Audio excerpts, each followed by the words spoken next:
노유진의 정치 카페. 오늘 역사교과서 국정화 행정 예고가 끝나는 날이죠. 87개 대학의 698명의 역사학자들이 집필 거부를 선언했고요. 24,694명의 교사들이 국정화 반대 시국선언에 나섰습니다. 실명으로요. 역사교사 98.6%가 반대하는 역사교과서 국정화. 처음에는 찬반이 팽팽했었는데요. 그 사이 국민 여론도 반대 49%, 찬성 36%를 기록해서 완전히 반대쪽으로 기울고 있는 현황입니다. 물론 이런 국민 여론을 귀담아 들어야 할 정부 여당은 행정 예고 기간 종료에 맞춰서 강도 높은 망언들을 쏟아냈습니다. 국정화에 반대하는 국민은 대한민국 국민이 아니다. 검정교과서 유지는 적과 통일을 교육하려는 의도다.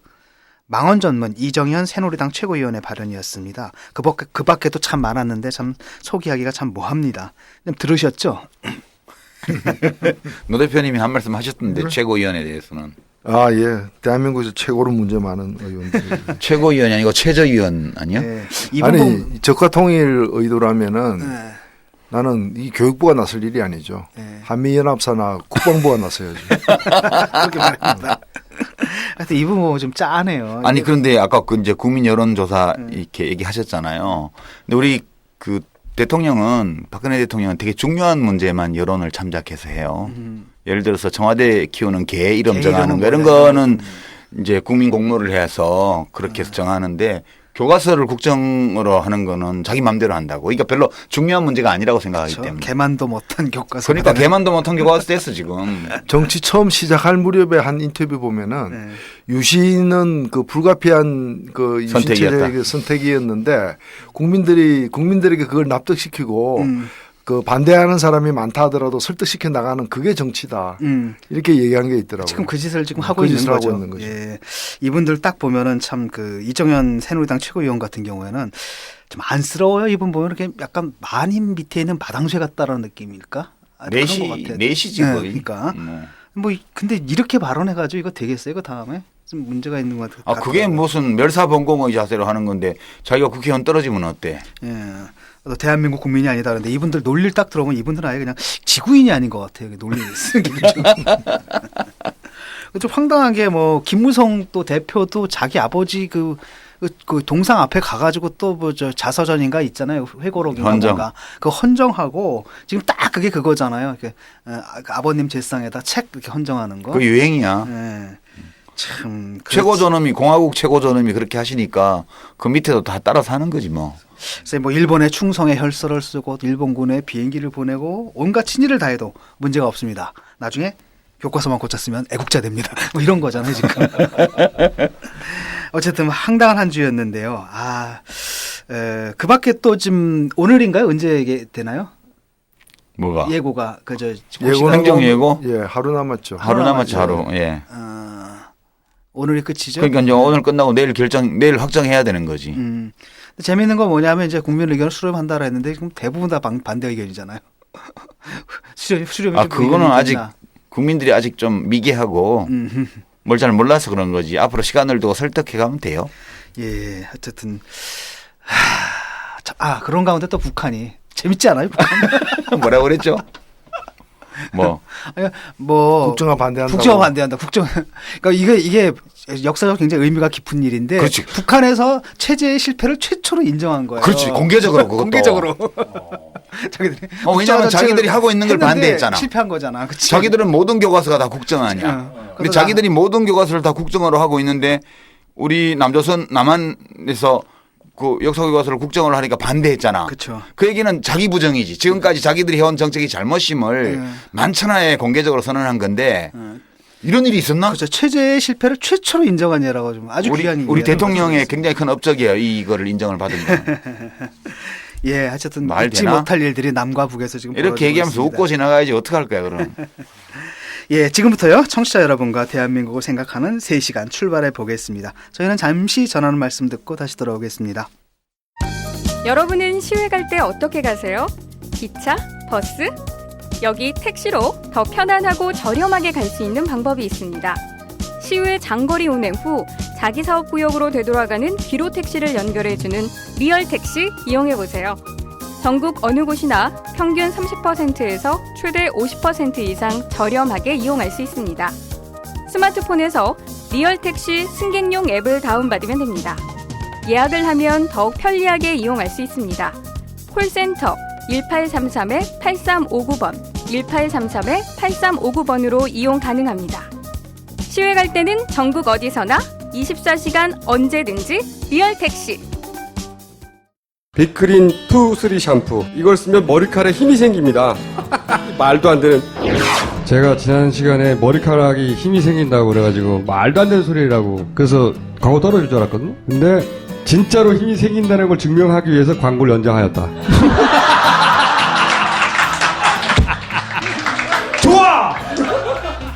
그럼에도 많은 분들이 구매해 주셨습니다. 그리고 구매 후기를 통해 인정해 주셨습니다. 딴지마켓 재구매율 53%에 빛나는 빅그린 투쓰리 샴푸. 23일 후 변화가 없으면 100% 환불해드리겠습니다. 지금 바로 딴지마켓에서 확인하세요. 유시민의 타임라인. 네, 타임라인 2015년 11월 2일 월요일 오후에 녹음하고 있는데요. 요새 뭐가 많아가지고 예. 타임라인 이거 좀 정하기가 어렵더라고요. 일단 가장 큰 이슈로 국정화가 있고요. 예, 그 역사교과서 국정화하는 거는 여전히 최대 이슈로 와 있고요. 그래서 저는 요즘 이제 교과서 문제 가지고 보수 대 진보니 뭐니 이런 이제 대립구도 이런 거를 많이들 언론에서도 얘기를 하고 그래요. 근데 사실 뭐 우리 입장하고는 달라도 뭐 보수 정권인데 보수적인 입장에서 뭐 정책을 하는 거는 좀 당연한 거 아닌가요? 어찌 보면. 그렇죠. 예, 저는 그런 생각이 들고 이제 보수라고 뭘 하든 생각이 다르면 토론하면 그만인데 근데 저는 보면서 왜 이걸 이런 식으로 하지?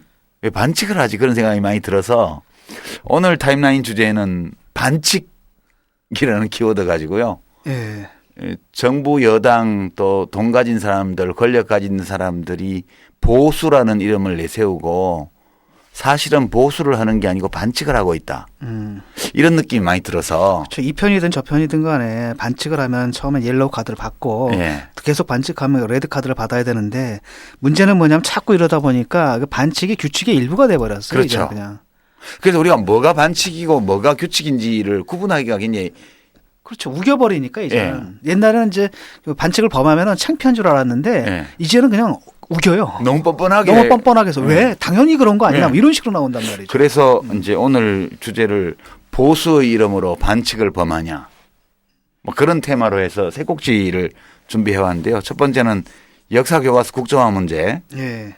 두 번째는 올해 노벨 경제학상을 받은 앵거스 디턴 교수라고 이 예. 미국 프린스턴 대학 교수 책. 우리나라에 이제 번역됐는데 그 번역 자체가 예. 외국 번역이더라고요. 예, 그 사기 번역이에요. 아니 무슨 번역을 외국으로 해? 난 이해가 안 가. 근데 그럴 만한 이유가 있어요. 그래서 이건 이제 전형적인 반칙인데 왜 이런 반칙이 어떤 식으로 어떤 동기 때문에 어떤 식으로 이런 반칙을 했냐. 이거 좀 따져보고요. 그냥 흥미로운 사건이에요. 국정화하고도 관계가 좀 있고요. 세 번째는 검찰총장이 새로 내정됐어요. 김수남 검사. 예. 이것도 좀 저는 대통령의 반칙이라고 생각했어요. 이따 자세히 보겠지만 되게 무능한 검사예요. 겉으로 드러나는 걸 보면. 되게 무능한 검사를 검찰총장으로 내정하는 거는 반칙이라고 저는 봐서 이 세 가지 이슈를 준비해 왔습니다. 차례대로 볼까요?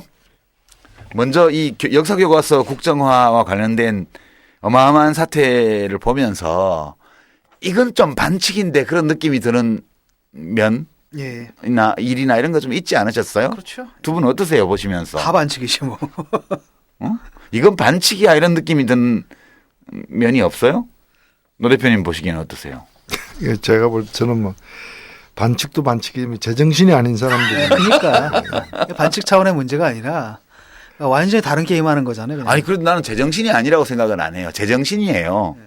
그분들은 평상시 그게 제정신인 상태야. 근데 그게 제정신인데 난 불만이 없어요.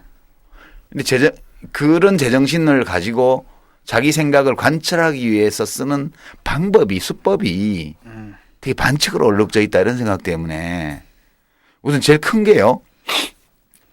그 거민정 교과서를 내놨는데 교학사 거 좌파의 사슬 소위 이것 때문에 하나도 채택이 안 돼서 국정화를 할 수밖에 없었다. 이게 김무성 대표 얘기잖아요. 칙한 고백이죠. 네. 자기들이 시장에서 경쟁력이 없어가지고 퇴출당했기 때문에 시장의 힘이 안 되니까 국가 권력의 힘을 빌 수밖에 없었다. 이거잖아요. 이거 반칙 아니에요? 반칙이죠.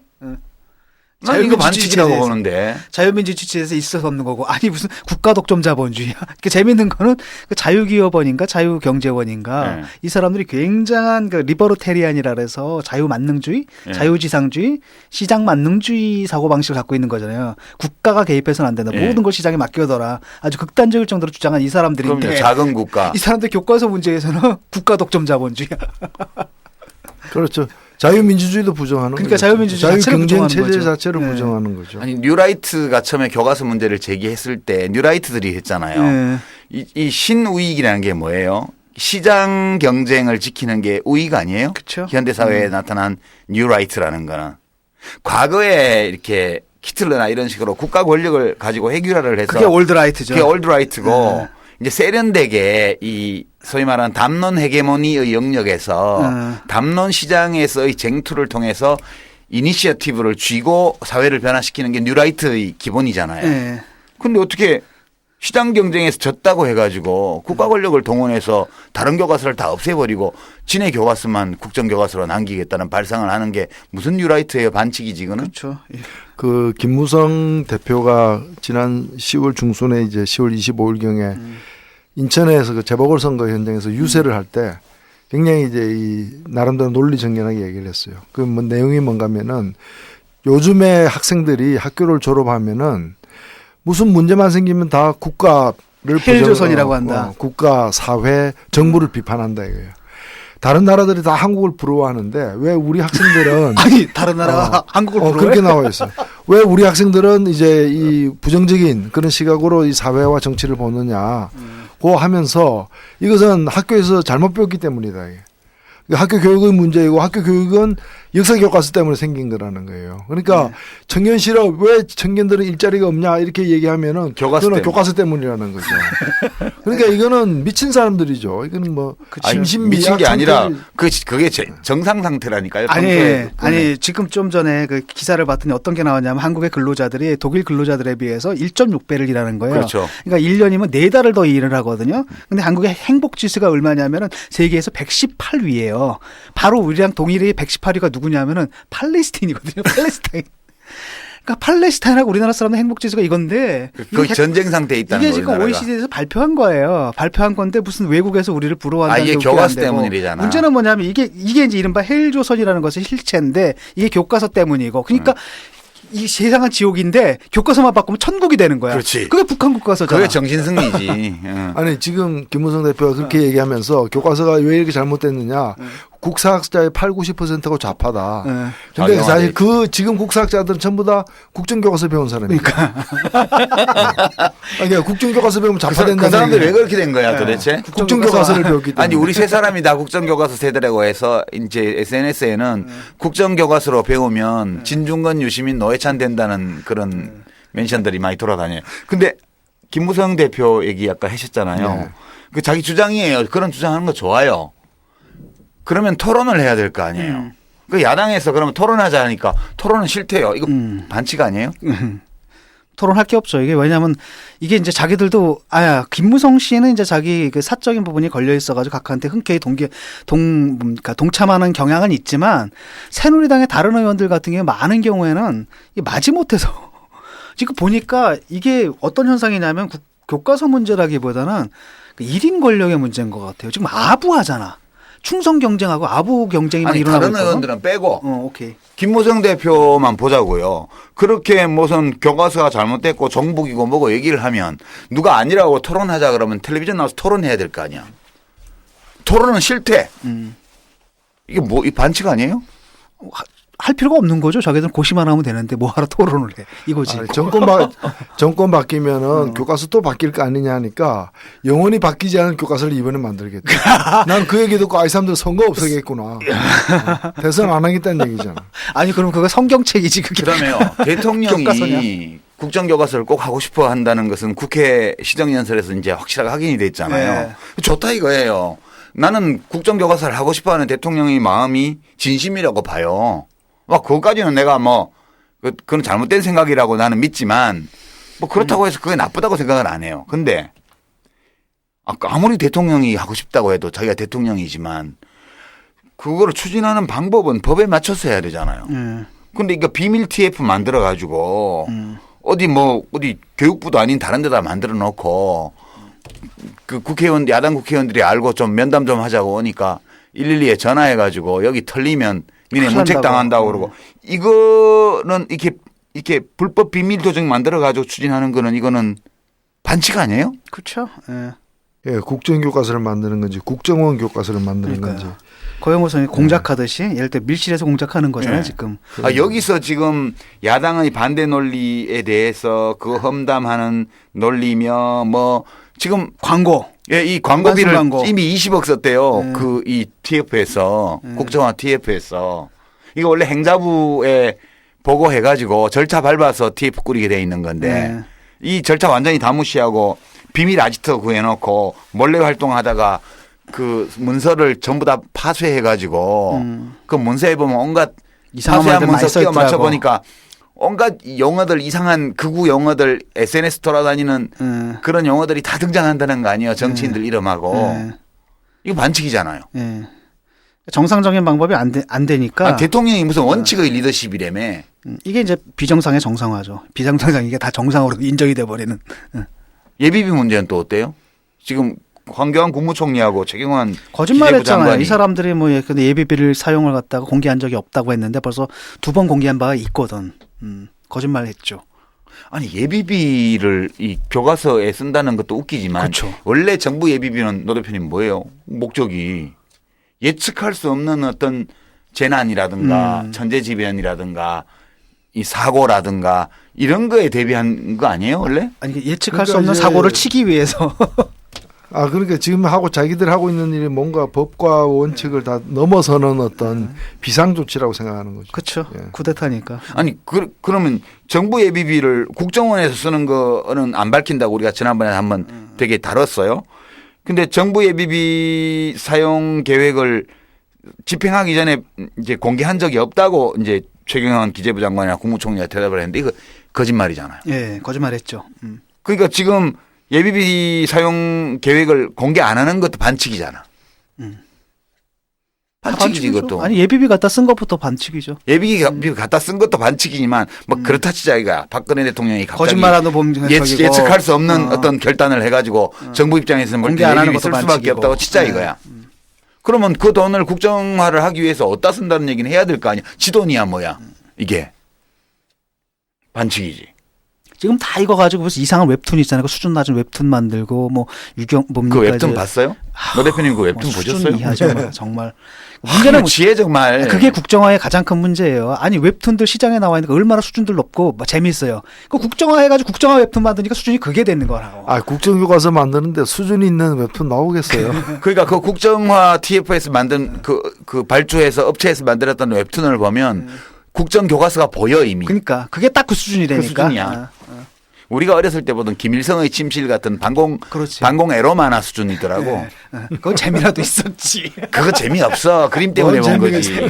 아니 뭐 그림 때문이라도. 벗고 나오는 그림 때문에 본 거지 그게. 그다음에 교육부 총리 이 교육부 장관 황우여 씨요. 이게 지금 역사 연구 단체들이 거의 다 집필 거부를 선언을 했잖아요. 그러고 나니까 뭐 국정교과서 집필진을 일부만 공개하고 나머지는 비공개로 해서 할 수 있다는 식으로 얘기를 하는데. 이게 이제 운동권 팜플렛이지 우리. 우리가 저자미상에 책을 만들겠다는 거지. 저자미상에. 아니 우리가 지금 쇠고기 파는 것도 보면은 원산지 표시가 다 있는. 그다음에 이 쇠고기 이력제라 그래가지고 그럼요. 누가 만들어서 어느 농장에서 송아지가 태어나서 어디를 유통시켰는가 다 나오는데 도축은 어디에서 했고. 그러니까 지금 이제 이게 노르웨이산 고등어인지 아니면 동해바다에서 잡은 고등어인지도 안 밝히겠다는 거 아니에요. 그쵸. 이런 후한무치한 사람들이 어디 있어요. 이것도 반칙이에요. 국정교과서 집필진을 대표적인 뭐 분들만 공개하고 나머지는 공개 안 할 수 있다. 이것도 반칙하겠다는 의사표시를 한 거지. 그러니까 나는 이 국정교과서 문제를 둘러싼 정부 여당의 행태를 볼 때 어떤 역사를 보는 그들 나름의 시각을 가지고 있고 자기들이 원하는 교과서가 있다는 거를 알겠어요. 그리고 그분들이 그런 소망을 가질 권리를 인정해 줘야 된다고 봐.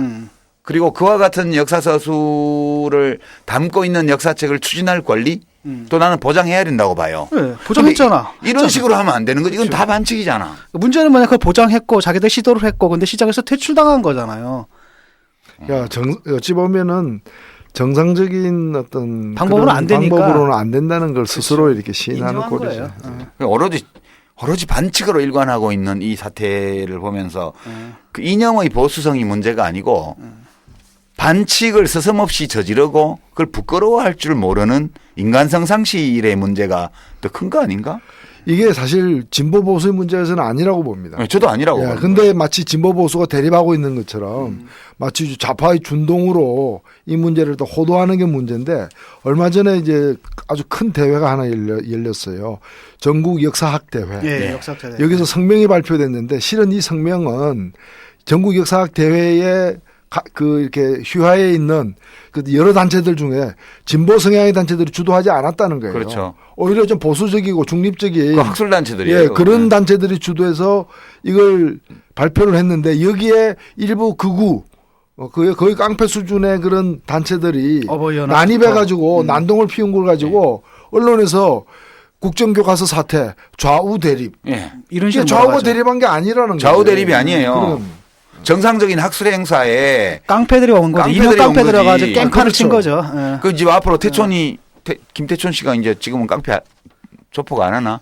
뭐 그런 조폭이 와가지고 뭐 평화로운 어떤 시장통에 와서 난동을 부리면 그게 범죄 행위가 아니고 그것도 시민 갈등 심해. 시민 갈등 심해지. 이렇게 남남 갈등 이렇게 보도할 거 아니야. 그러니까 그따위식으로 보도하는 언론도 전부 반칙을 일상적으로 저지르고 있는 거예요. 말하자면. 공범들이죠. 네, 공범들이에요. 그래서 저는 역사교과서 국정화를 둘러싼 사회적 갈등, 정치적 대립 뭐 전체를 보면서 이런 대립이 있는 거에 대해서 우리가 이걸 비정상이라고 볼 필요는 없다는 생각이고 이것은 진보 보수의 대립이라기보다는 자기가 옳다고 믿는 관념 또는 이념을 현실에서 실현할 때 사람들이 사용하는 방법에 관한 문제라고 나는 보는 거예요. 기본적으로 이것은 처음부터까지 반칙으로 얼룩져 있다. 한국의 보수 세력은 자칭 보수 세력은 보수가 아니고 반칙 세력이다.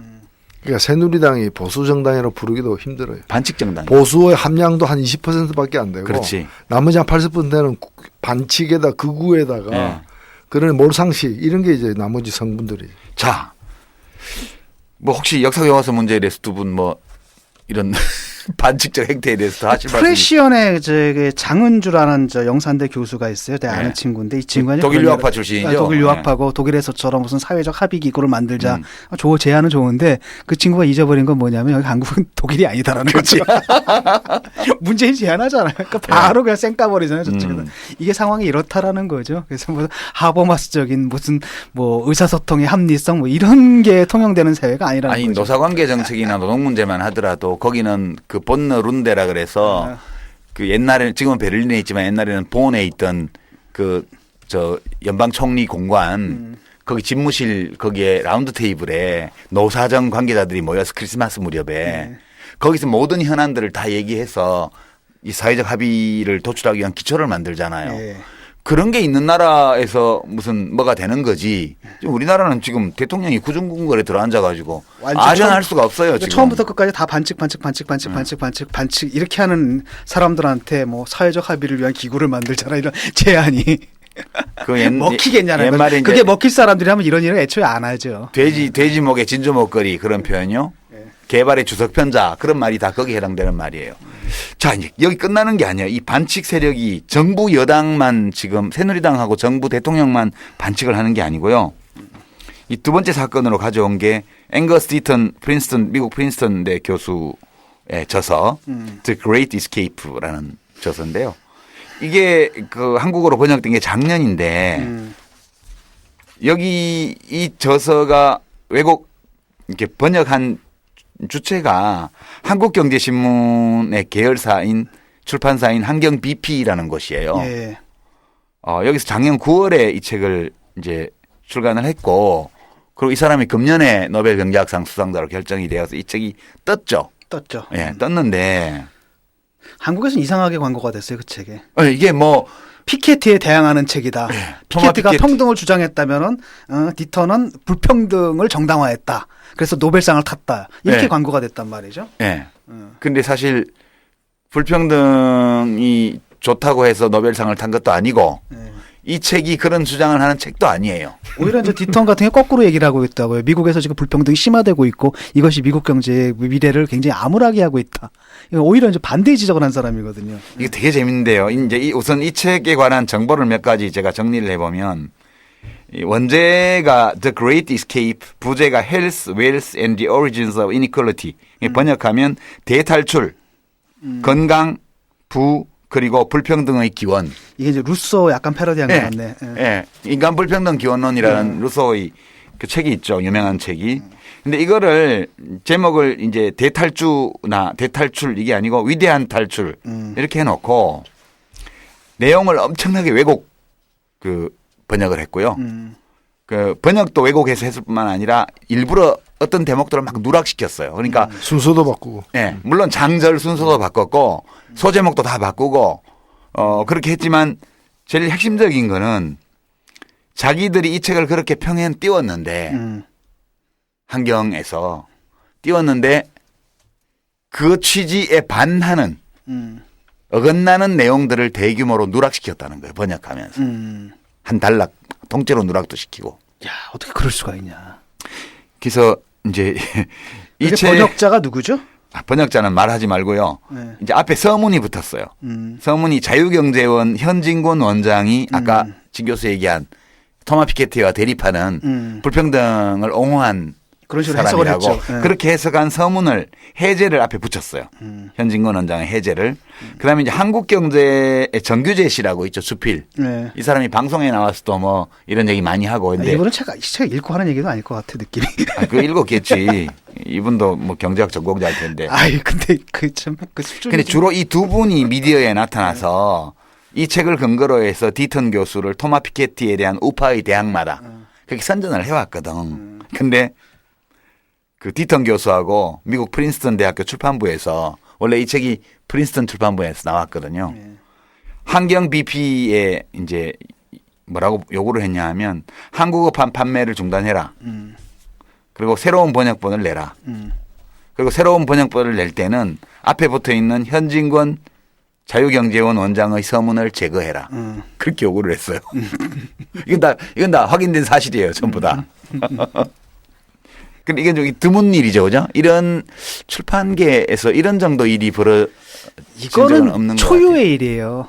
그러니까 근데 뭐 사람을 갖다가 해석을 이상하게 하는 경우는 덜어 있지만, 근데 그게 되게 해석을 이상하게 하는 것도 의도적이다라기보다는 실수로 또는 자기가 뭔가 씌워서 이렇게 하는 경우가 있고 나중에 이게 지적되져도 그거 잘못 읽었다. 그럼요. 이런 건데 오역은 늘 있죠. 이거는 근데 뭐 아주 의도적으로 왜곡을 했는데 이런 거는 이게 있나? 세계 출판사상 처음 있는 일이 같은데? 모르겠어요. 뭐 다른 데는 인지는 모르겠는데 이거 이제 적발한 사람이 누가 적발을 했냐 하면 한겨레 그 연구소에 그 계신 분이 김공회 연구원이 이걸 적발을 해가지고 이제 프린스턴대 출판부하고 디턴 교수한테 알려준 거예요. 그리고 한겨레 신문이 이제 이거를 크게 다뤘습니다. 그랬더니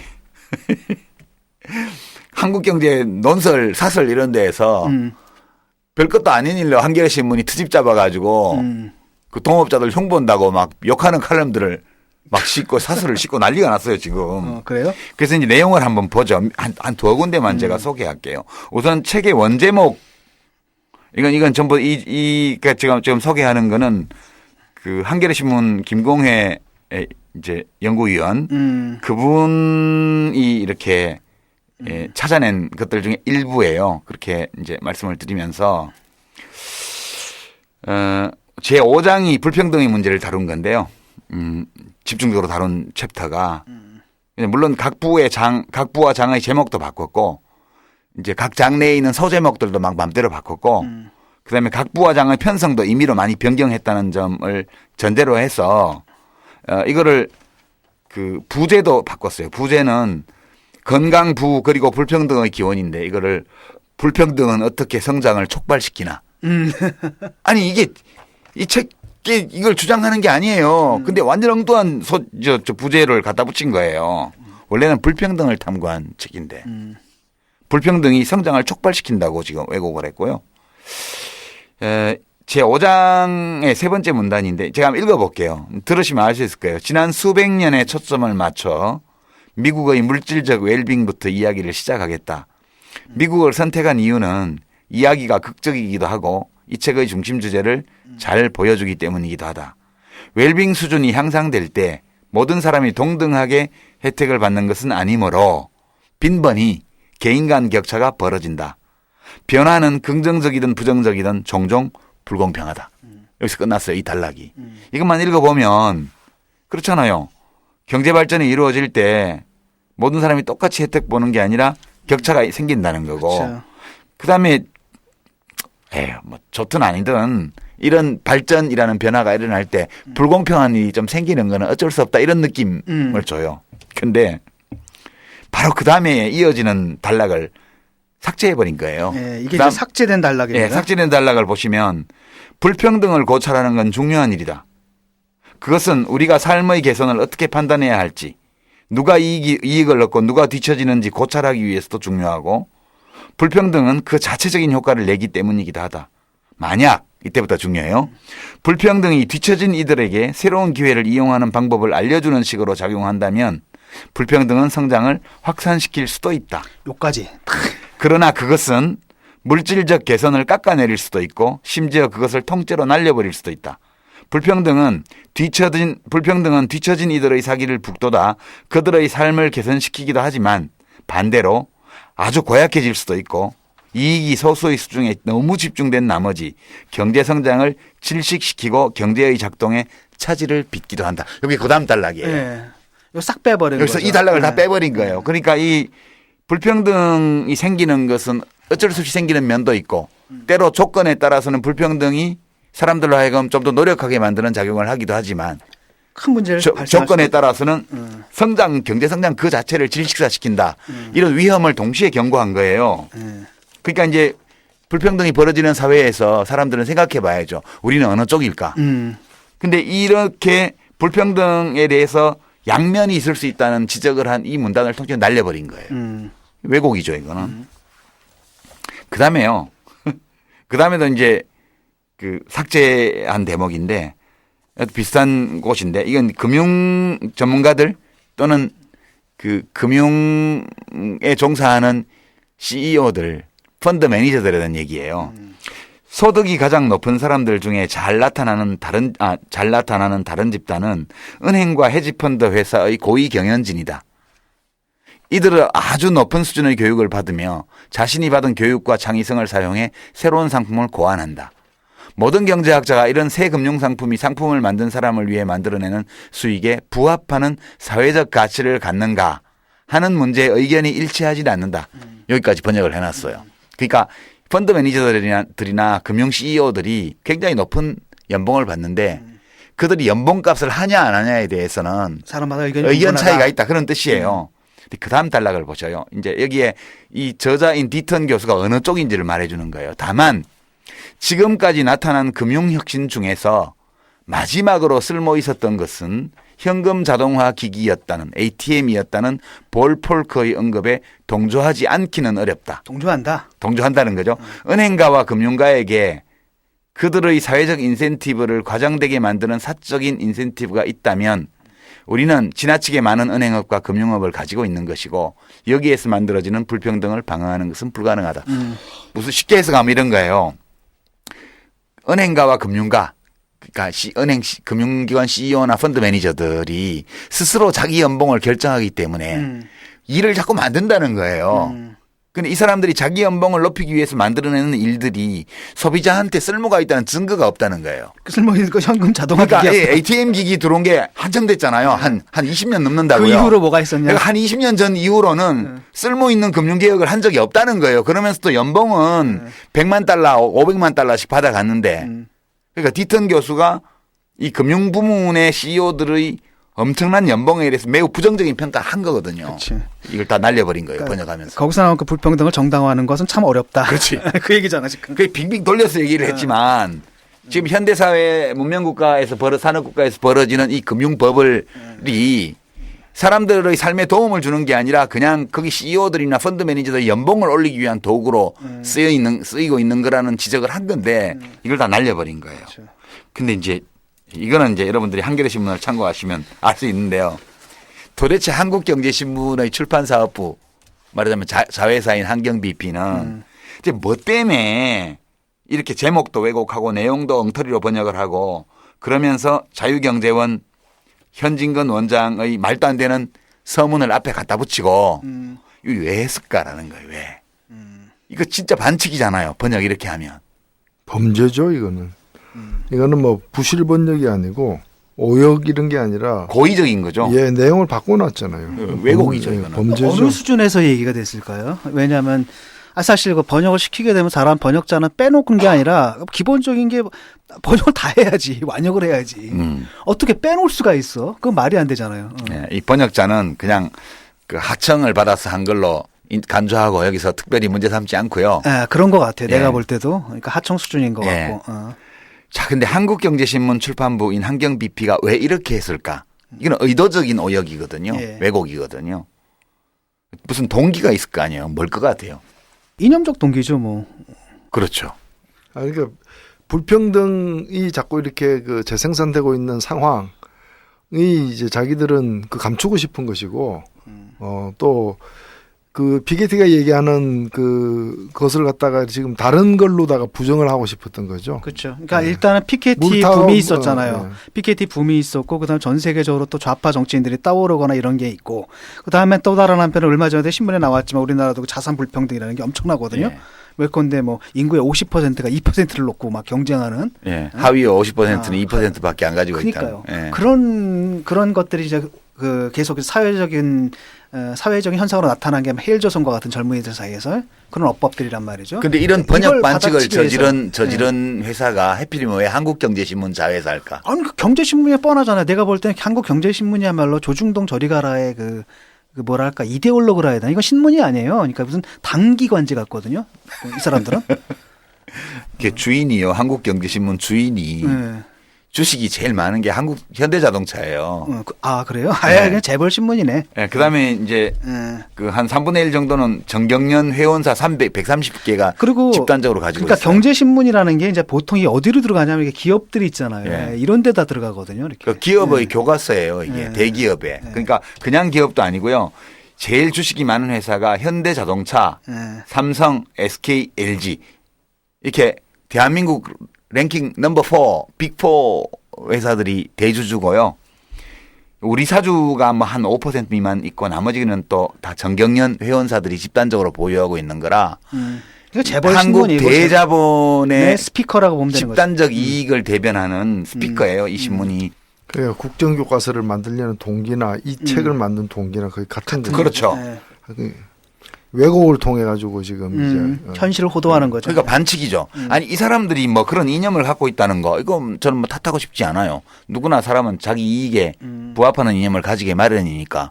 근데 이 이념을 선전하려고 말하자면 담론 시장에서 세상사를 보는 프레임, 그 세상사를 보는 시각 이런 걸 둘러싸고 우리가 서로 경쟁을 하잖아요. 여러 시각이 진보 보수 이렇게 나와서. 근데 거기서 주도권을 가지려고 노력하는 건 당연한데 문제는 이렇게 황당한 반칙을 한다는 거예요.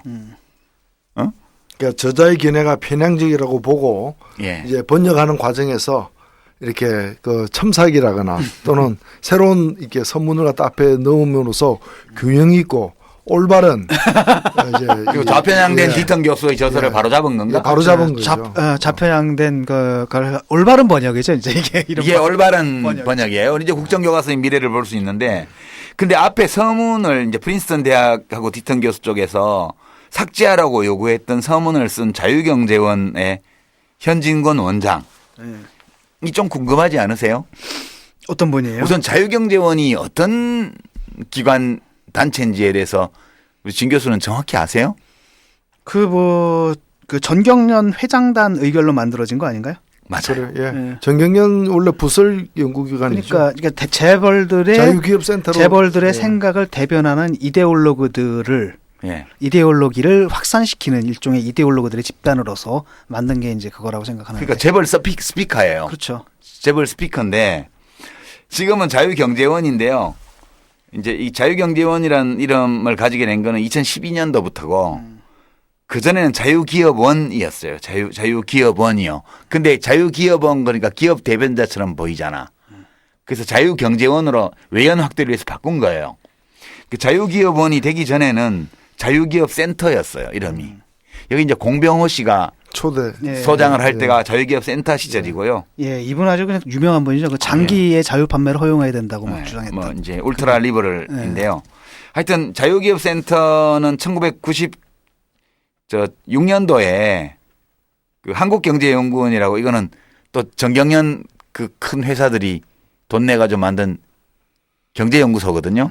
여기 부설로 자유기업센터를 설립했다가 1997년도에 정경련 회장단에서 의결해가지고 재단법인 자유기업센터를 만든 거예요. 이게 분리 독립이 된 거죠. 그러니까. 예, 이걸 이제 쭉 유지를 하다가 이제 2000년도에 이거 무슨 정경련 산하에 있으니까 너무 속보인다 그래가지고 이제 형식적으로 분리 독립을 시켰어요. 돈은 정경련에서 다 되고. 그리고 이제 분리 독립한 재단법인으로 자유기업원으로 있다가 이제 3년 전에 자유경제원으로 명칭을 바꾼 거예요. 그 여기가 뭐 하는 데냐 하면 결국은 정경련을 구성하고 있는 대자본의 이익을 대변하는 일을 하는 이제 이데올로기 이 공장이에요 여기가. 예. 그 일을 좀 제대로 하면 괜찮은데 뭐 이런 식으로 하면 좀 문제잖아요. 아니 이제 하는 일이 이런 거예요 원래가. 원래 하는 일이 이런 원래 거예요. 이래요? 예, 원래 이런 거예요. 헌법 그 요번에 이제 크게 이제 쉽게 말하면 이게 이제 그 노벨상을 타가지고 유명해지는 바람에 뽀록이 난 거지. 그렇지. 아니 이게 이쪽에서 그 헌법 119조 2항 경제에 관한 조정. 경제민주화 조항 없애자고 줄곧 얘기하는데도 여기고 그럼요. 그다음에 그 예를 들면 우리 연장근로수당 지금 이제 8시간 이상으로 하면 50% 주잖아요. 그거 너무 안 하니까 줄이자고 하는데도 여기고 그런 거 원래 일 삼는 곳이에요. 여기 현진권 원장은 이제 저하고 동갑이더라고요. 1959년생 부산 출신인데 연세대 건축공학과를 나온 사람이에요. 그러고 나서 미국 노스캐롤라이나 대학교에 가서 석사를 하고 카네기 멜론에서 또 공부를 하고 그리고 한국조세연구원에 잠깐 근무하고 아주대 경제학과 교수로도 잠깐 있다가요. 학문에는 별 뜻이 없었던 분 같아요. 바른사회 시민회의라고 이제 올바른 역사교과서처럼 바른 들어가는 게 보통 우익단체잖아요. 이 사람들 자꾸 나한테 메일 보내는데 미치겠어 나 진짜. 자꾸요? 예. 현진권 씨가? 아니 그러니까 그 바른사회 어쩌고저쩌고 여기 있잖아요. 여기 그럼 빨리 그 스트레스 받아. 스팸 메일 지정해요. 예. 바른사회 시민회의 사무총장을 했고요. 그다음에 이명박 정권 초기에 2008년, 2009년 그때 잠깐 동안 대통령 비서실 시민사회 비서관을 했어요. 이제 고기를 거친 다음에 이제 시민단체에서 대통령 비서실을 거쳐서 한국경제연구원, 아까 재벌이 세운 연구원 거기 와서 사회통합센터 소장을 하다가 작년에 자유경제원 원장이 됐죠. 그러니까 이런 일로 먹고 사는 사람이에요.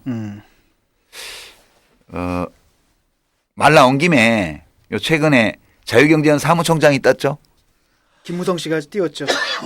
예, 뭐 저 새누리당 그 의총 가서 뭐 특강했는데 영웅이라고 그러고 뭐 밤잠 낮잠 자지 말고 전국을 다니면서 강연하라고 그러고 김무성 대표가 엄청나게 칭찬을 했고 100분 토론하고 저기 이 JTBC 끝장 토론인가요? 밤새도록 하는 거 밤샘 네. 토론 거기 나와서 어마어마한 엽기 발언을 쏟아냈던 엽기.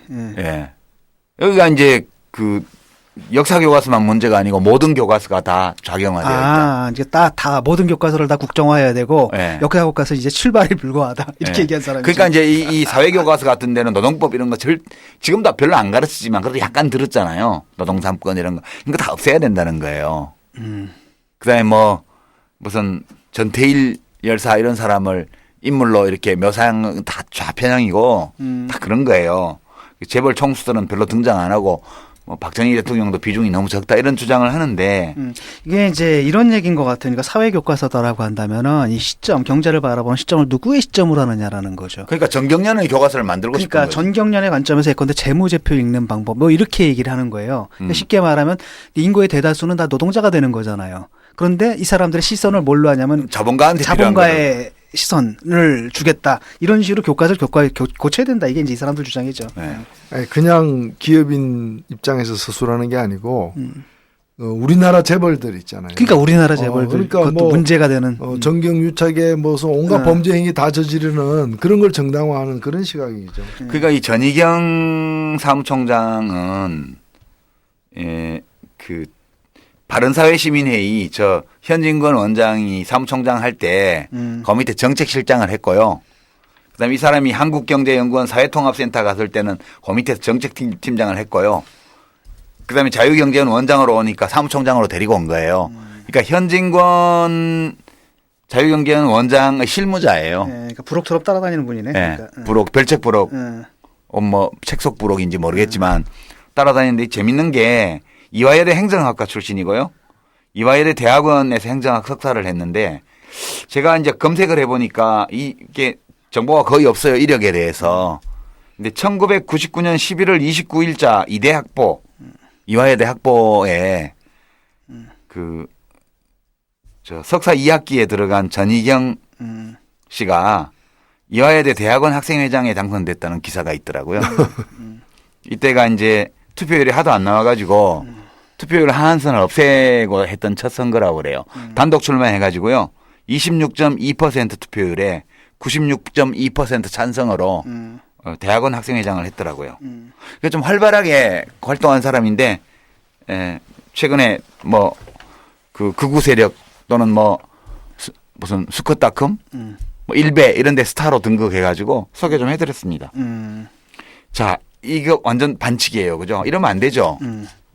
아니, 전경련에서 돈 대가지고 연구원 세우고 이데올로기 생산하는 뭐 자유경제원 만들고 그 직원들 월급 주고 좋다 이거예요. 좋지만 이런 반칙을 하면 안 되지. 그렇잖아요. 그러니까 이 사람들은 이 범죄에 대한 그게 없는 모양이에요. 그러니까 법 어기고 이런 걸 갖다 하등 이제 개의치 않고 사업하는 일부 악덕. 왜냐하면 전국 경제사법연합회의 부설기관. 그 말이 맞는 것 같아. 아니 별거 아니가지고 난리를 치느냐. 이거 우리는 늘 하는 일인데. 그렇지. 왜 난리를 치느냐라는 거지. 이해가 안 돼. 새삼스럽게. 새삼스럽게. 그러니까 지금 저도 이제 자유기업센터 시절부터 여기서 나온 책들을 좀 많이 봤어요. 제가 이제 칼퍼퍼나 하이에크나 이런 사람들의 저작. 야, 근데 칼퍼퍼도 이 사람들이 내세우기 좀 그런 사람인데. 칼퍼퍼는 작용화된 사람이야. 이 사람들 시각. 그래요? 그렇게 당연히 그렇겠다.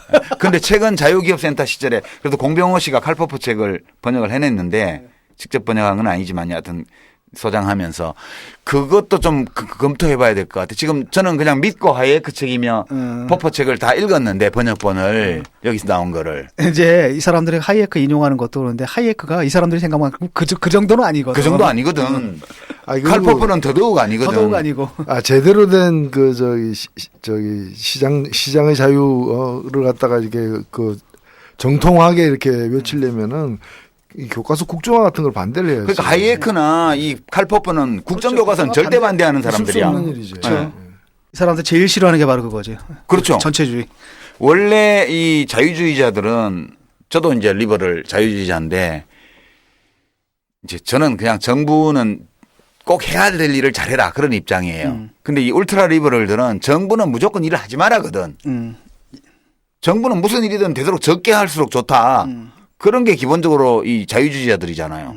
근데 이상하게 여기 있는 자유주의자들은 교과서를 국가가 하래. 국가 독점 자본주의자라니까 이 사람들은. 네. 그러니까 이런 반칙을 하는 정경련 산하 지금 분리 독립됐다고 하지만 자유경제원 또 이런 반칙 행위를 하는 한국 환경 PB 출판사 BP 예, 그다음에 그 모기업인 한국경제신문 거기 주필 이런 분들 좀 반칙 좀 안 했으면 좋겠어요. 창피한 줄 알아야 되는데 이분들이 창피한 걸 아는 분들이 아니라서. 네. 여기까지 좀 너무 학술적인 내용이었나요? 아니요. 많이 보도가 됐고 또. 매우 범죄적인 내용이었어요. 자, 이제 세 번째 사례. 반칙, 보수가 아니라 반칙이 문제다. 김수남 검찰총장 내정자예요. 이 사람 또 나하고 동갑이야. 그 1959년생인데 나 대학교 1학년 때 좀 안면도 있는 것 같아. 대구 청구고등학교 출신이거든요. 예. 7, 8학번. 서울대 법대. 이거 그때 계열 모집이어서 사회계열로 같이 입학을 했고 사법연수원 16기에 뭐 여러 검사 생활 처음에 판사 생활 한 2, 3년 하고 나서 검사로 임용이 되어서 쭉 검사 생활을 하다가 마지막에 서울 중앙지검장 그다음에 대검 차장검사를 역임했고요. 재산 신고액은 22억 원 정도 되고요. 병력은 면제인데 면제 사유는 근시 그렇게 돼 있습니다. 이 기대를 배반하는 법은 없죠. 역시 병역 면제는 기본입니다. 기본 사양이에요. 근데 저는 이제 이 김수남 검찰총장에 대해서 무능한 검사를 총장으로 발탁한 거는 반칙이라고 말하고 싶어요. 근데 왜 무능하다고 판단하시는 거예요? 아니, 검사의 유무능은 범죄자를 잘 잡아내서 유죄 판결을 받게 하냐 못 받게 하냐. 이게 유능함의 기준 아니에요? 그건 정상적인 정부에서 그런 거죠. 그러니까 박근혜 정부에서는 그 유무능의 기준이 그러니까. 청와대 입맛에 맞는 기소를 했냐 안 했냐? 그렇죠. 그러니까 법원에서 무죄 판결 받을 정도의 무리한 기소를 과감하게 하느냐 못 하느냐. 그지. 그렇게 좀 보면 달리 보이지 않을까요? 근데 그건 반칙이지. 그렇죠. 국민 입장에서는 반칙이죠. 그러니까 우리나라 같은 경우는 특히 이제 박근혜 정권 그다음에 이명박 정권 때는 검사를 판단하는 기준이 얘네가 유죄 판결을 받아내는 비율이 아니라 그냥 기소율이야. 얼마나 많이 기소했느냐. 과감한 기소. 오히려 나중에 재판에서 뒤집어진다 하더라도 기소를 해냈느냐 안 했느냐. 이걸로 판단이 되니까. 그 김수남 검사 이름은 안 읽지 않아요? 우리 노 대표님? 예. 여러 정치적 사건. 그럼요. 이 사람은 이제 주요한 사건마다 이렇게 등장했죠. 근데 미네르바 사건 때 등장을 했고. 예. 그다음에 이석기 내란 사건 때 그때 유명해졌죠. 수원지검장을 했어요. 근데 미네르바 때는 정말 창의적이었거든요. 그때 막 법안 다 뒤져가 저기 뭐 전기통신법인가 뭔가. 전기통신기본법. 야, 그걸 끄집어다 가지고 그게 이해 완전 죽은 법이었고 저기. 그게 인터넷 나오기 전에 컴퓨터와 그렇죠, 인터넷 생기기 전에. 다락방에 있었던 걸 갖다 뒤져가지고 유능하네. 이 사람이 그때가 이제 2009년도인데요. MB 정권 초기에 서울중앙지검 3차장 시절이에요. 그때 이제 미네르바라는 필명을 쓰는 박대성 씨가 MB 정부의 그 경제 정책을 엄청나게 비판을 하는 글을 연속으로 올려서 스타로 등극을 했잖아요. 근데 이 사람을 IP 추적에서 찾아내 가지고 전기통신기본법상의 허위사실 유포 금지 조항 위반으로 이게 이거는 사실 이런 데 쓰라고 한 게 아니고 옛날에 KT 시절에 유선전화 시절에 그 유선통신망을 어떻게 악용해가지고 이렇게 유언비어를 유포하고 이런 걸 단속하기 위해서 만든 법조항이에요. 그 전두환 정권 시절에. 근데 그거를 찾아내가지고 인터넷 글을 게시한 거를 이걸 걸어서 기소를 한 거예요. 그것도 구속 기소를요. 그래서 법원에서는 당근 무죄 선고를 했고요. 이 법조항 자체가 나중에 헌법재판소의 위헌 결정을 받았어요. 그러니까 좀 대단하지 않아요, 이 사람? 해서는 안 될 짓을 한 거죠, 정권을 위해서. 그 후에 이제 사건들도 마찬가지인데 박근혜 대통령 입장에서는 박근혜 대통령이 좋아하는 게 그런 거잖아요. 그냥 이렇게 시킨 대로 하는 사람이 아니라 온갖 희생, 몸을 던지면서 자기 명예를 갖다가 사랑도 명예도 남김없이 견마지로를 다하면서 멸사보고하는 사람. 그렇죠. 세간의 욕을 들어가면서 그 역사의 오명이 남겨지는 걸 갖다가 두려워하지 않고 자기 정치를 하지 않고 나를 위해서. 그렇죠. 뭐 그런 것 같아요. 그러니까. 그 이석기 내라는 사건 관련해서는 이 사건 자체를 수사한 거를 뭐라 하는 건 아니잖아요. 우리가. 뭐가 문제였어요? 그때 핵심 내란 음모죄를 기소 내용이 내란이었죠. 빙고 그거예요. 아니 결국 국가보안법 위반 혐의로 유죄 선고를 받았잖아요. 근데 내라는 모죄는 법원이 무죄 판결을 했어요. 전국적으로. 근데 이것도 이제 무죄 판결 받거나 말거나 여하튼 내란으로 엮어가지고 기소하는 게 중요했죠. 정권이 원하는 것이었습니다. 네, 그렇게 해서 이제 이렇게 함으로써 여론몰이를 해서 나중에 통합진보당의 해산 결정까지 받아내는 기초를 만든 사람이에요. 그러니까 입법 의겠죠. 근데 이것도 역시 기소 내용은 무죄예요. 그다음에 또 있어요. 거꾸로가 있죠 또 사건들. 예, 거꾸로 사건. 봐준 사건들이 있어요. 정부는 그다음에. 그 남북 정상회담 대화록 유출 사건 있죠. 그 김무성 씨가 그 2012년 12월에 저 부산 유세장에서 들고 읽었던 그 사건이 이제 문제가 됐을 때 2014년인데 서울중앙지검장이었어요. 이 사람이 이제 계속 출세를 한 거죠. 우리가 2009년도에 중앙지검 3차장이다가 2013년에는 지검장이다가 그다음에 2014년에는 중앙지검장이에요. 출세 가도를 달려온 거예요. 남북 정상회담 대화록 유출 사건으로 이제 고발이 됐어요. 이제 여러 사람이 정문헌 의원한테 벌금 500만 원의 약식 기소를 했어요.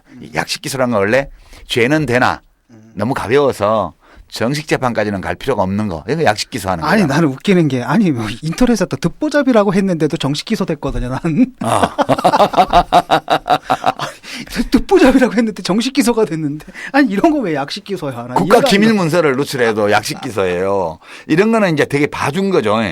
아 이거는 뭐 적극적으로 그 봐준 거죠. 근데 이제 이 김수남 검사가 정문헌 의원을 500만 원에 약식 기소하니까 법원에서 이건 약식 기소로 할 문제가 아니고 재판을 해야 될 사안이다. 이래갖고 정식 재판으로 넘어갔어요. 그래갖고 이제 결국 벌금형이 나오긴 했는데 이 검찰이 500만 원의 약식 기소를 했잖아요. 구형이. 근데 벌금 1,000만 원이 선고됐어. 물론 이 1,000만 원 벌금도 말도 안 되는 거죠. 그리고 이제 결국은 김무성 대표를 비롯한 다른 여당 인사들은 저는 다 무혐의 처분. 봐준 거죠 다. 이거 완전 봐준 거죠 이거는. 진짜 무능한 검사예요. 자기의 범죄 사실을 사람들이 공개적인 자백을 한 사건인데. 유능하다니까. 그런 비판과 지적을 감수하면서 이런 이제 이게 우리가 뭐 청부살인이란 말이 있듯이 청부기소하고 이런 거죠. 그 2014년에 서울중앙지검장 재직 시절에 큰 사건이 또 하나 있었죠. 기억나세요? 정윤회 사건이었나? 맞아요. 문서 유출 사건. 이것도 봐준 거죠. 그렇죠. 이상하게 됐죠 수사가 그게 좀.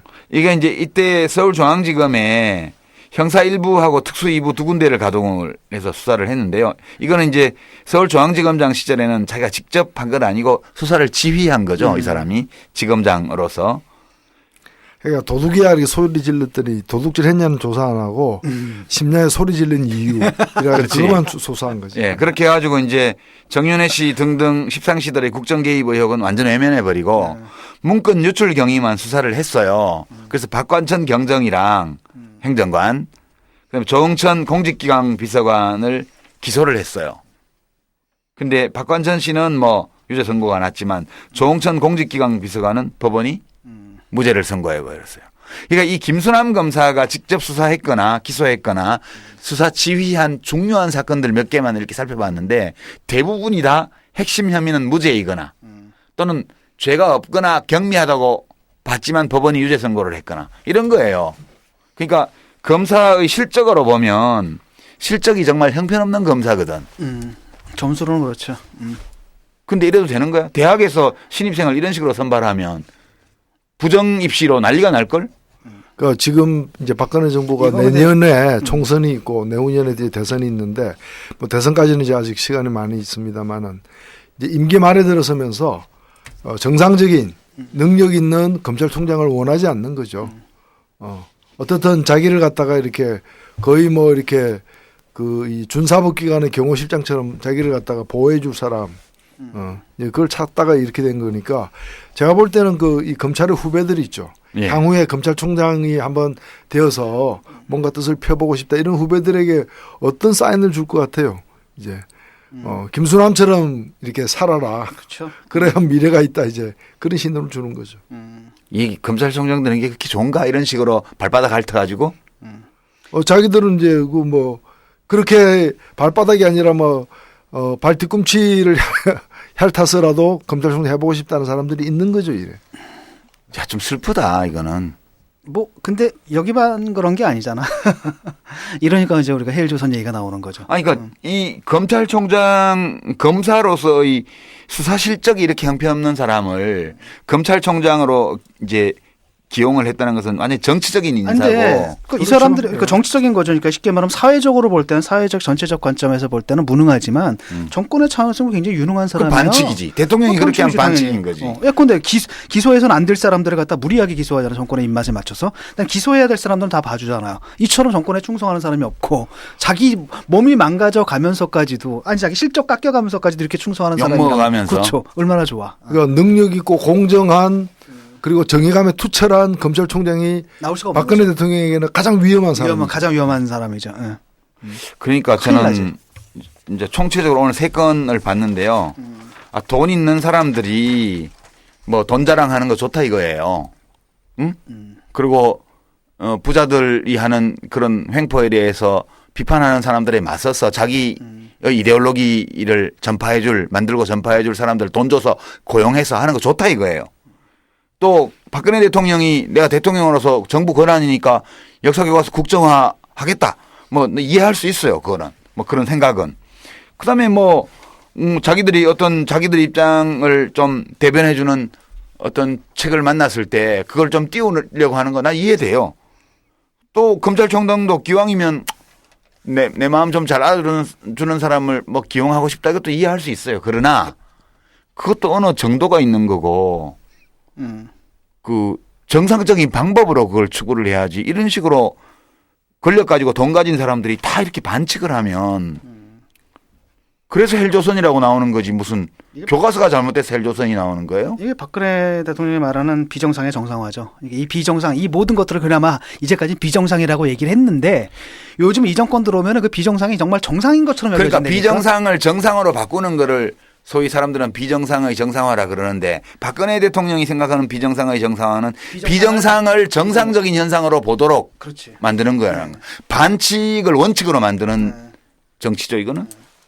그리고 이런 그 비정상적인 방법과 수단을 동원하는 것에 대해서 전혀 개의치 않는 부끄러움이 없어요. 부끄러움이 없고 원래 그런 거라고 생각하는 거예요. 옛날에 좀 피했잖아. 예컨대 독재 정권 때만 해도 뭐 얘기가 나오면 감추거나 피하거나 그렇지. 이랬는데 이제는 떳떳해. 아니 TF팀 걸렸는데 당연하지 있어야 되지 않습니까? 이렇게 나오면 할 말이 없는 거지. 황당한 거예요 지금. 아마 야이 나쁜 놈들아 그 말밖에 할 말이 그래 나 나쁜 놈인데 몰랐어 이거예요. 정치하려면 나쁜 놈이 돼야 돼. 몰랐어 이렇게 나오면 뭐라 그래 그걸. 반칙 아니야 그럼 몰랐어. 옛날에 그 누구였죠 무슨 차관이 있었는데. 그러니까 그 시민단체도 못 살게 구는 거죠. 그래서 감사를 나왔는데 너무 황당해가지고 차관님 이거 표적 감사 아닙니까? 그랬더니 한다는 얘기가 뭐냐면은 그래 표적 감사야 몰랐어 이러더래요. 까놓고 그 사람이 근데 장관 되려다 못됐지. 나는 옛날에 공공기관에 잠깐 근무했을 때 날 표적 감사 나왔기에 표적 감사 나오셨네 마음대로 하세요. 귀하들이 할 수 있는 게 뭔데? 뭐 해직이잖아. 나 1년 계약인데 6개월 지났어요. 일은 힘들고 돈은 적고 나 죽겠으니까 장관이 부탁해서 일하는데 징계 요구하려면 하세요. 이랬더니 팀장이 보자 그러더니 너무 그러지 말라 그러더라고. 내가 뭐 잘못해서 표적 감사한 건 아니에요. 하여튼 뭐 그런 식으로 이렇게 뻔뻔하게 나와버리면은 지금 상황이 그런 것 같아요. 옛날 같으면은 이제 뭐 잘못됐다 그러면 감추거나 숨기거나 말을 돌리거나 이러는데 요즘 그게 아니라 그냥 깍깍하게 비정상을 정상이라 손을 원래 그런 거다 이렇게 나와요.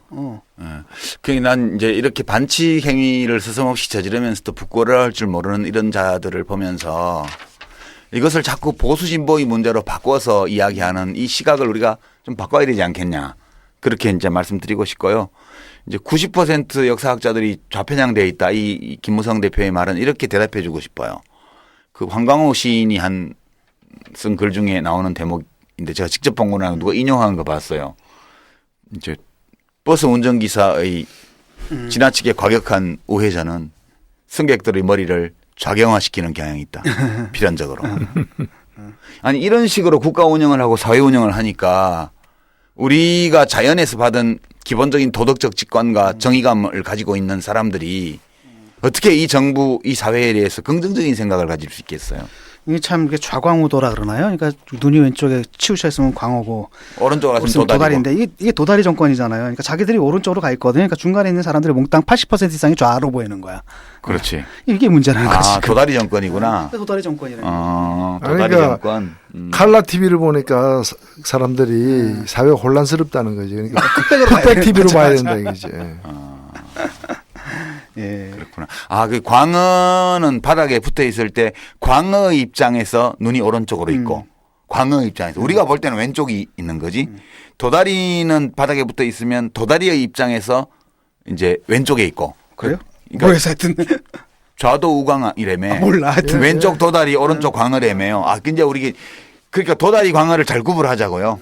좌강우도 아닌가? 좌강우도인가? 네. 헷갈린다. 어쨌든 간에 찾아봐야 좌강우도예요. 근데, 좌강우도예요? 네. 근데 어쨌든 간에 이렇게 한쪽에 자기들이 눈이 이제 몰려 있으니까 지금 재밌는 건 뭐냐면은 옛날에 정권이 이렇게 뻔뻔하게까지 우경화된 적은 없었거든요. 눈이 가운데 있는 사람들은 눈이 다 왼쪽으로 몰렸다고 예를 들어서 얘기를 해, 생각해 보세요. 자기들이. 새누리당 정권이다 하더라도 역사 바로 세우기를 한 게 누구였냐면 김영삼 정권이었어요. 네. 그 마음에 안 드는 거지. 김영삼 대통령은 그러니까 자기들 사람이 아닌 거야. 그러니까 김영삼 정권 때 했던 일을 그게 원래 이 자기들 정권이었잖아. 자기들 정권이 했던 일들을 다시 뒤집어 놓는 거거든요. 아니라는 거야. 네. 김영삼 대통령은 박정희 대통령하고 싸운 사람이고 이제 이렇게 해서 뭐 노태우 대통령이 잘못 손을 잡는 바람에 들어와서 이상한 대통령이 된 거다. 그렇게 생각하는 거죠. 그러니까 자기들은. 문제는 뭐냐면 이게 이제 이런 방식으로 돼버렸다는 거죠. 그나마 옛날에 뭡니까 그 새누리당 정권에서 했던 그나마의 개혁들조차도 자기들이 했던 개혁들조차도 과거로 돌려가지고 백시키는 게 지금 그 다시 제목도 재밌잖아요. 역사 세우기 똑같아요. 바로 세우기. 근데 문제는 뭐냐면 이제 김영삼 정권 때 자기들이 했던 것과 반대로 가고 있단 말이죠. 그래서 그리고 모든 게 역사 얘기 말고 교과서 얘기 말고 달리 하고 싶은 얘기도 없는 거지. 그렇죠. 예, 지금 뭐 일자리 얘기를 할 거예요. 아, 청년 그래도 얘기를 얼마나 할 거예요. 다행이에요. 나는 그 강연 가서 질문 나오면 그렇게 대답해 주는데 퇴임한 대통령하고 비교해 보면 이명박 대통령은 절대 하지 말아야 될 큰 사고를 많이 친 사람이에요. 뭐 4대강이라든가 뭐 자원외교에서 돈 퍼다가 날리는 거라든가. 박근혜 대통령은요. 해도 그만 안 해도 그만이거나 해도 별 쓸데없는 그런 일에 모든 에너지를 쏟고 있어가지고 큰 사고를 안 쳐. 지금 지난 3년 동안 살펴보면 회복 불가능한 피해를 남긴 사고 친 건 없어요. 앞으로 지금 그래서 KFX처럼 자기도 업적을 남겨야 업적 되잖아. 남겨야 되니까. 그래서 KFX를 하는 거야? 그 나는 이 정권은 국민에게 실질적인 피해를 엄청나게 줄 만한 능력이 없는 정권이다. 그 교과서처럼 해도 아무 소용없는 일에 매달리고 있는 게 그나마 다행이다. 그렇게 생각하고 이게 있습니다. 내가 이제 조금 가봐야 아직 걱정스러운 2년 건 남았기 때문에 걱정스러운 건 이런 거예요. 그 전에도 뭐 뉴라이트도 있었고 자유경제원과 같은 극단적인 사람들 있었잖아요. 그다음에 일베도 있었고 어버이연합과 같은 극우 세력들이 있었단 말이죠. 하지만 이 사람들이 그 전까지만 해도 그 보수 진영 내에서는 상당히 비주류였어요. 그렇지. 근데 얘는 문제는 뭐냐? 얘가 이제 주류로 떠올란단 말이죠. 이 사람들이 하는 얘기를 대통령이 하고 있고, 이 사람들이 하는 얘기를 당대표가 하고 있고, 이 사람들이 하는 얘기를 지금 한나라 새누리당 의원들 전원이 지금 따라가고 있는 이런 상황이 지금 뭐냐라는 거죠, 지금. 반칙의 원칙화. 예, 그 도다리 정권입니다. 도다리 정권. 야, 좋은 도다리에 대한 모욕입니다. 저는 강력히 항의합니다. 도다리 얼마나 좋은 도다리 생선. 여러분들께 죄송. 광어는 회 떠먹는 게 맛있는데 도다리는 새꼬시가 좋아. 사실 뼈째 썰어가지고. 도다리 쑥국도 맛있습니다. 네. 끝나고 막 봄철에는 도다리 쑥국 괜찮아요. 아 예. 하여튼 오늘 이 보수 진보가 문제가 아니고 반칙이 문제다. 지금 상황은 보수라는 이름을 내걸어 놓고 반칙을 일삼고 있는 게 이제 문제의 핵심 아니냐.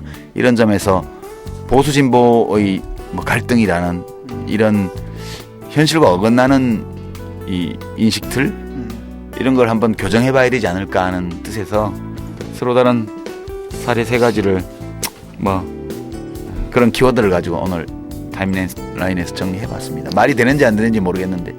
예, 수고하셨습니다. 네, 수고했습니다. 네.